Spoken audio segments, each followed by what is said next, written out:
Okay, so okay, can you all see this data screen, right? Yes, we can. Oh, okay, great. So basically, I was told to give you a basic introduction of Stata and how do we use it. So Stata is one of the most powerful statistical data analysis softwares. And not only does it help us in basic analysis, such as descriptive statistics, but you can also look at relationships between variables, and you can also run some basic and very advanced inferential statistics. Stata is also good with graphs, and it gives you good graphing capabilities to see how your variables are behaving and how they are related to each other.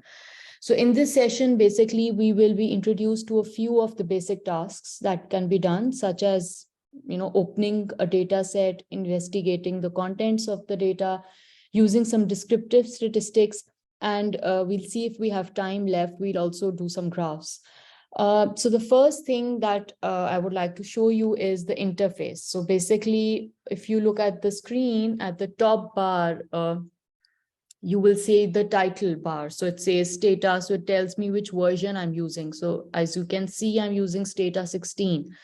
Next to that, we have the menu bar. Okay, menu bar gives you drop-down menus of all the actions that basically you can take. So if I click on data, it is going to give me my descriptives. If I go on graphics, these are different graphics that you can make. Then if I go on statistics, these are the different statistical analysis that you can carry out. Now, coming down to the rest of the interface, if you look at the bottom, there is a command window over here. So whatever command we write over here is displayed in the results window, which is here in the middle, right? Now, let's first start off with how to import a data set from an Excel sheet. So what you do is you go on File, you go on Import, okay? You can see different options here. So I want to import my Excel data into Stata, basically. So what I do is I click on Excel. Now it says Excel file, so I have to browse it. So wherever you have saved your file, you'll choose that file. So it is auto data over here that I need to choose. Now, one important thing here is that if you look at this worksheet, now the first row over here is actually the variable names. So you need to tell Stata. So you will say that you'll tick this. So import first row as variable names. And then you will press OK.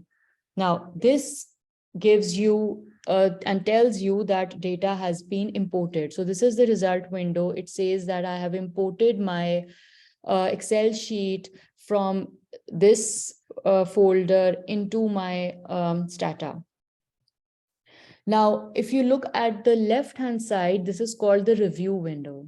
Okay, so this has all the past commands, all those commands that you're going to send to Stata would be saved in here, which you can use again and again. So usually when we're doing analysis, we use these commands again and again. So rather than writing them again, you just need to click on the command, and that is going to come into the command window below. Okay, this is one another window that we have.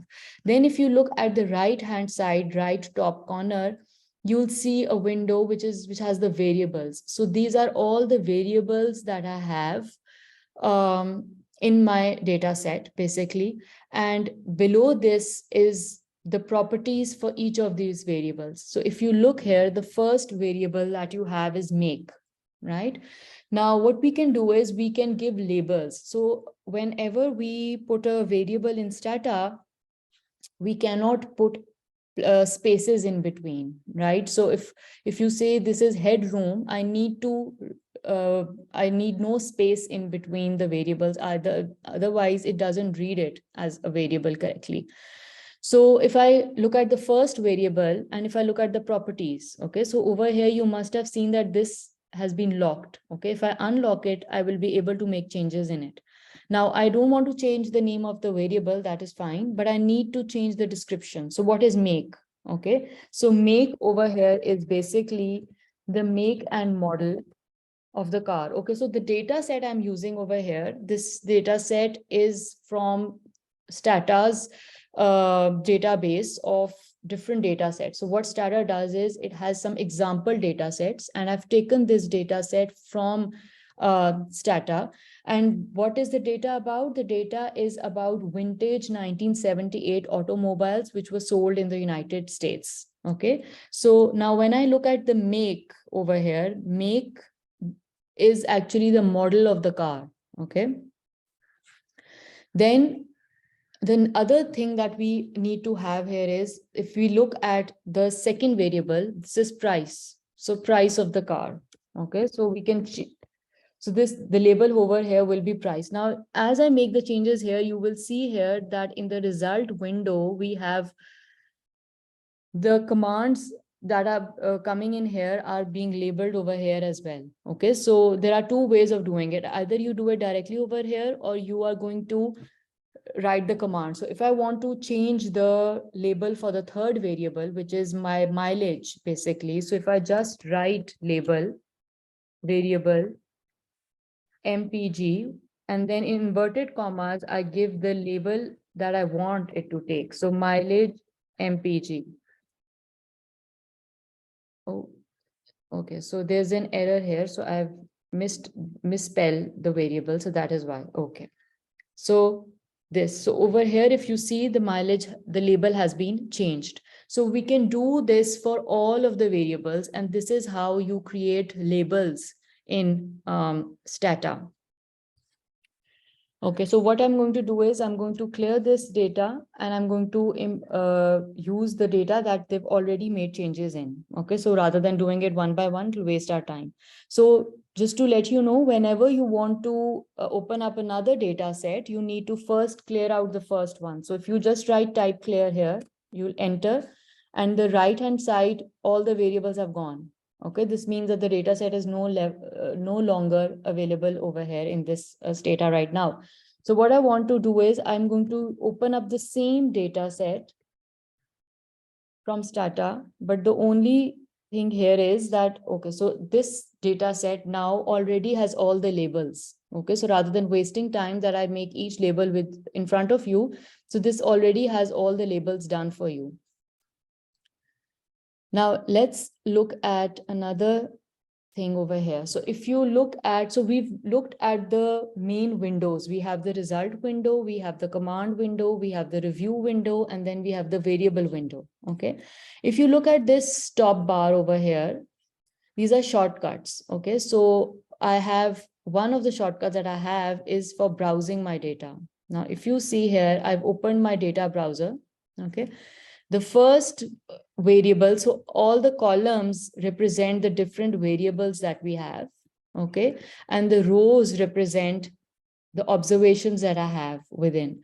Now, if you observe the data over here, you'll see that I have all the numerics are given in black, right? And the colored text that I have over here, the colored entries are all text that I can see. Now, if the first variable, if you remember, was make, which is make and model of the car. So these are the different models of the car. These are the prices for each of the models that we have. This is the mileage. These are the reported repairs that we have, so on and so forth. Okay. Now, one important thing here is that if you see, when I type click on 4099, which is the price, this is what I have in the bar up as well, right? If I click AMC Concord here, this is what I have AMC Concord here as well.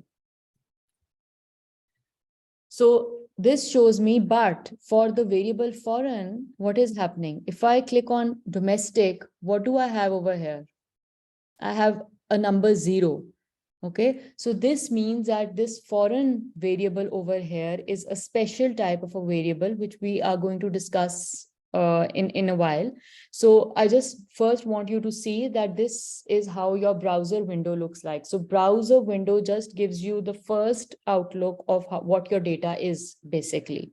So cutting this out, what I'm going to do is I'm going to go variable by variable, okay? And then I'll show you what each variable is trying to do over here.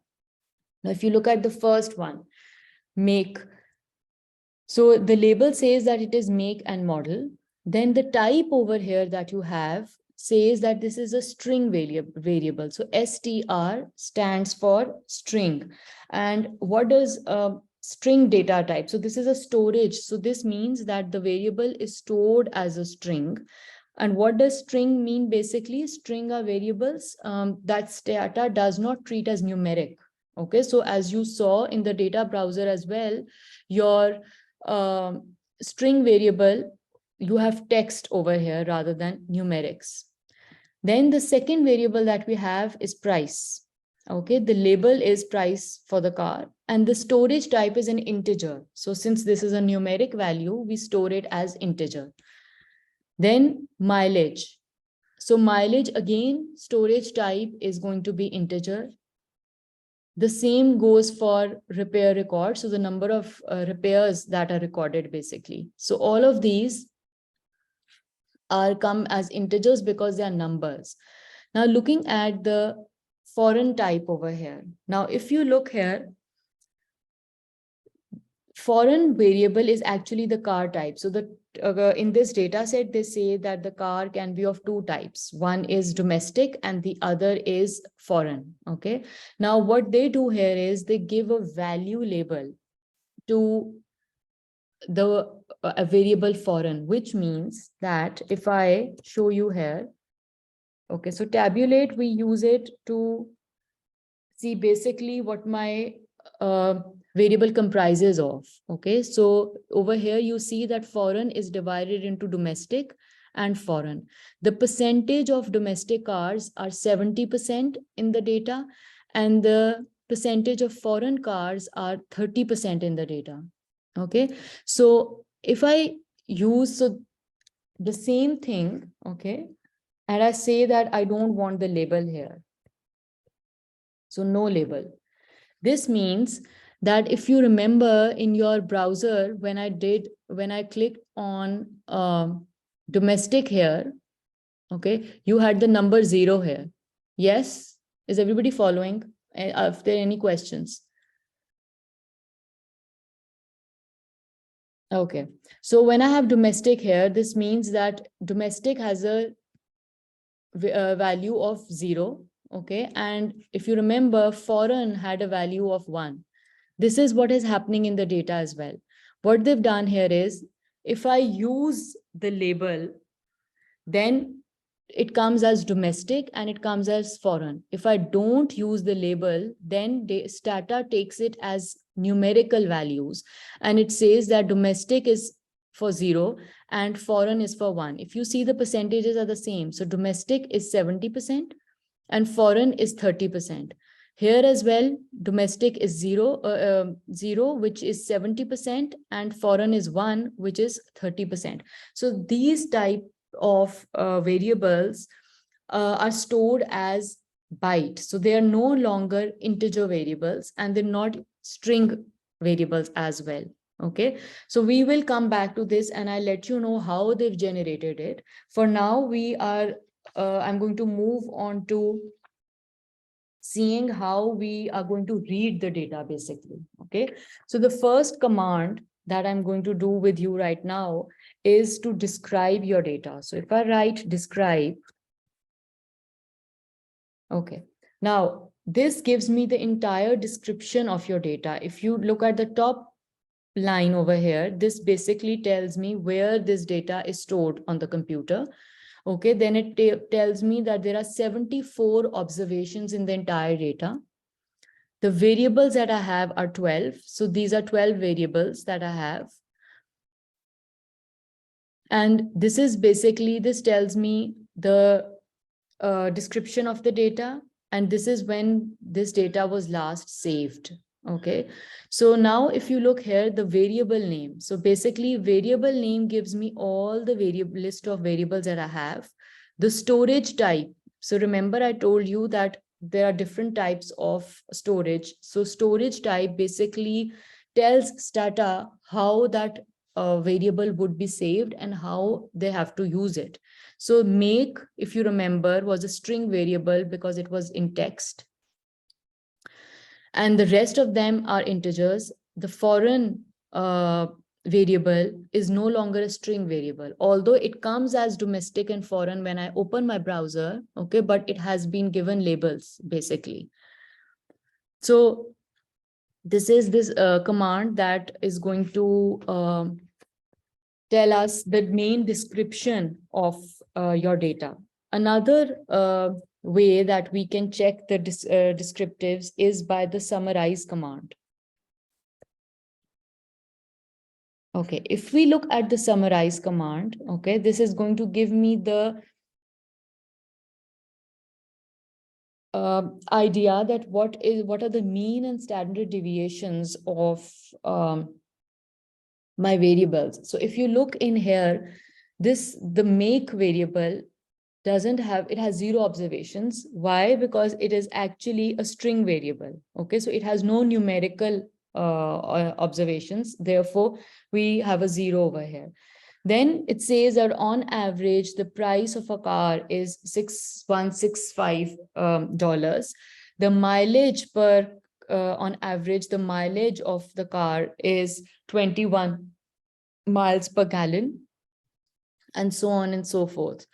Another thing that you can observe here is that all observations for the variables are 74 except for your reported repairs. The observations are 69. This means that we have missing values for this data. If you go on the browser as well, okay, and if you see this data reported repairs, you see that I have some dots here, this, so on and so forth. So these actually represent the missing values, and this is why I have 5 less observations as compared to the rest of all your variables. Okay. Now these two variables, which are summarize and describe, they give you a bird's eye view of your data set. There is another command which is called code book, which gives you an in-depth description of the structure and contents and the values of your variables. So what I'm going to do is I'm going to do it for a few of the variables that we have in front of us. So the first one I would like to do is for make. So I'll say code book and make. Okay. Now the top line over here tells me the variable name. The right hand side tells me the label of that variable basically. The first line here tells me that the variable is saved as a string in the data set. Okay. 74 unique values. Now, if you remember, we have 74 observations and 74 unique values. So this tells me that each value over here is different from the other. And it does make sense because when we talk about the makes, we have 74 different makes over here. So each one is different from the other. Okay, so basically I have 74 different values. There are 0 missing values, which means my data is complete and reported for all of them. These are some examples that they've given us, which are there in the data. Now, the warning that they have is here that variable has embedded blanks. Okay, so usually when we put variable names, okay, we do not put blanks in between. As you know, we said that spaces are not doesn't read spaces as variable names. So this is one warning that they have given us here. Let's now look at another variable that we have. So code book, and let's look at foreign, because foreign was a different type of variable that we have. Now, if you look here, this is the variable name foreign. This is your label, which is the car type, basically. Now, what does it say? It says that the range for the variable for the numbers, so is 0, 1. Okay. Now, what is happening here? Now, if you look at the label, so for numeric value 0, Stata gives it a label domestic, and for numeric value 1, Stata gives it a label foreign. Okay, so there are two unique values. Either you can have 0 or you can have 1. So this is why they say that unique values are 2. Similarly, there are no missing values, so we don't take any missing values over here. The type of is going to, the storage type that we're going to have is numeric type, which is stored as a byte over here. Okay. The last code book that we're going to, command that we're going to do with the variable is going to be my reported repairs. Okay. Now, if you look here, what does it tell me? So it tells me that this is the variable name, this is the variable label. Okay, the range of my data is from 1 to 5. Okay, and I have 5 unique values because either the value can be 1, 2, 3, 4, or 5. This means this is a categorical variable. And now, if you see here, there are no labels given. Okay, so I don't know what 1 means. I don't know what 2 means. I don't know what 3 means. Over here in the previous case, when I was talking about foreign foreign variable, I knew the labels. So I knew that when my data says 0, I mean domestic. When my data says 1, it means foreign, right? So in this case, this obviously there is less information provided where we don't know what these values mean, okay, but it is a categorical variable. And then we have 5 missing values, as I already told you that there are 5 missing values that we have. Now, if I want to see these 5 missing values, what can I do? So I can browse my data again. I can say browse if missing, and then we say the name of the variable. So this is going to give me all the different observations where my data for reported repairs is missing. So these are the 5 makes that have not reported the data. So if I do browse means I'm going to open up this window. There is another way of knowing which make and model has not reported, that is by listing. So if I say that list if missing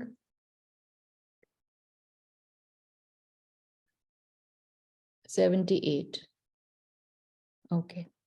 So this lists all those makes which have a missing value. So it was AMC, Spirit, Buick, Opel, all of these. So 2 ways of doing the same thing. One is you can list them. So number 3, number 7, number 45, 51, and 64 have not reported their repairs. At the same time, you can browse your data and you can also see it in the browse window. So it gives the same results basically, but in a different way. Okay. The next command that we are going to do is to tabulate. Okay, so I've done it once with you in front. I'll do it once more. So tabulate is basically what? So tabulate gives you one-way tables, which basically takes you through your data to see what percentage. So if we suppose if we do tabulate foreign that we've done before, so which says that 70% of the cars are going to be domestic and 30% of them are going to be foreign. Then if I tabulate reported repairs,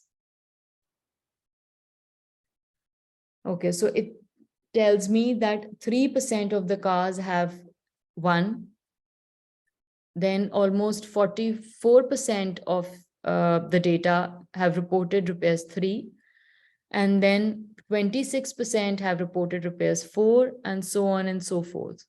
Okay, but obviously the problem here is that we don't know the labels. Okay, unless you know the labels, you cannot be able to make the proper inference of what is basically happening. Okay, so there are another thing. These are one-way tables where you just use tabulate with one variable in each case. You can also use tabulate with more than one. So if we take both of them together, okay, so I say tabulate reported repairs and foreign. Okay, and I want to see it row wise. Okay, so this is what we have. Now, what does it say? So it says basically that this output indicates that foreign cars are generally much better than domestic cars when it comes to repairs. Because if you look over here, the reported repairs for foreign cars is more as we move up the scale. So if we say that 1 is the least favorite and 5 is the favorite, then we can say that foreign cars have more reported as compared to the domestic ones. Okay, Mahin, we have 5 minutes left for this meeting.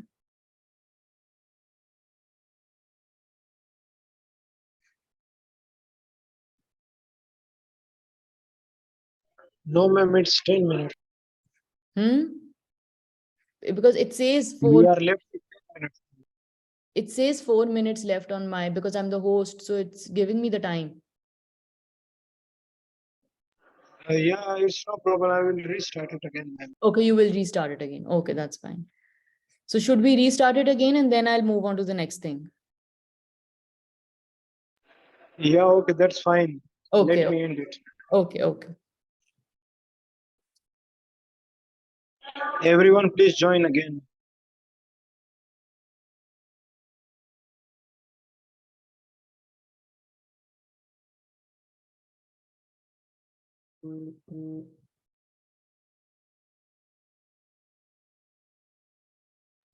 Ma'am, kindly end the meeting. Okay, I'm ending it.